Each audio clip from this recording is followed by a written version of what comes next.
Hello મિત્રો, કેમ છો બધા મજામાં? તો આજે આપણે સ્નેક્સ બનાવવાના છે. અ મારો ટેણિયો છે 1 વર્ષ ઉપર 1 વર્ષ અને 2-3 મહિનાનો છે. તો એ બહારની વેફર કે કંઈક ખાય એના કરતા એ કે ઘરે કંઈ આપણે હેલ્ધી બનાવીએ. તો એના માટે મેં અહીંયા 1 વાટકો જેટલો સોજી લીધો છે. અને ત્યારબાદ અહીંયા શેકેલું જીરું છે એ મેં અહીંયા 1 ચમચી જેટલું ઉમેર્યું છે, 1 થી 2 ચમચી જેટલું. ત્યારબાદ 1 થી 2 ચમચી જેટલા કાળા તલ અને 1 થી 2 ચમચી જેટલા સફેદ તલ.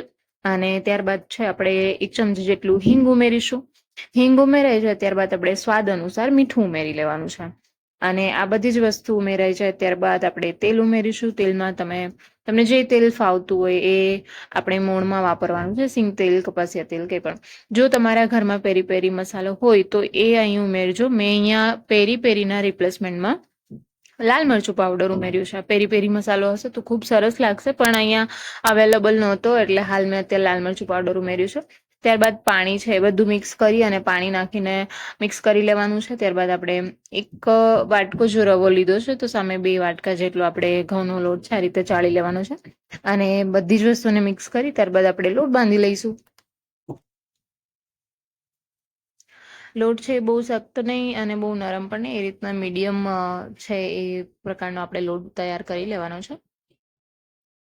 તમે ગ્રેજ્યુઅલી પાણી છે એ ઉમેરતા જાઓ અને તમને એવું લાગે કે ના મોણ ઉમેરવાની જરૂર છે તો તમે તેલ પણ ઉમેરતા જાઓ અને બધી જ વસ્તુને સરસ રીતે મિક્સ કરી અને આપણે સરસ મજાનો આ પ્રકારનો લોટ છે તૈયાર કરી લેવાનો છે.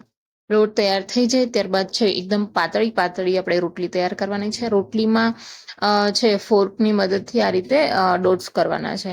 એટલે છે આપણી પૂરી છે જે સ્નેક્સ તૈયાર કરીએ છીએ એ ફૂલશે નહીં, એના માટે ફોર્કના મદદથી આ રીતે ડોટ્સ કરી લેવાના છે. ત્યારબાદ તમને ફાવે એવો શેપ આપવાનો છે.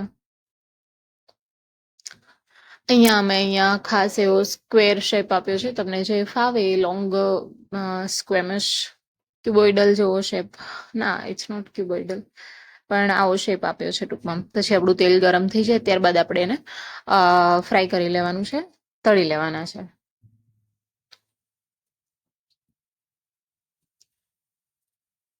તો હવે ધીમી આંચ ઉપર આને આપણે તળવા દઈશું, આમ બ્રાઉનિશ થઈ જાય એ પ્રકારનું. અને બાકી બધી જ જે લોટ છે એને આ પ્રકારની જ પાતળી રોટલી કરી અને સેમ એમાં એ જ ડોટ્સ કરી અને તમને ફાવે એવો આમ શેપ આપી અને આપણે આ રીતની છે પૂરી કરી અને શક્કરપારા જેવો શેપ તમે આપી શકો છો, પૂરીનો પણ શેપ આપી શકો છો.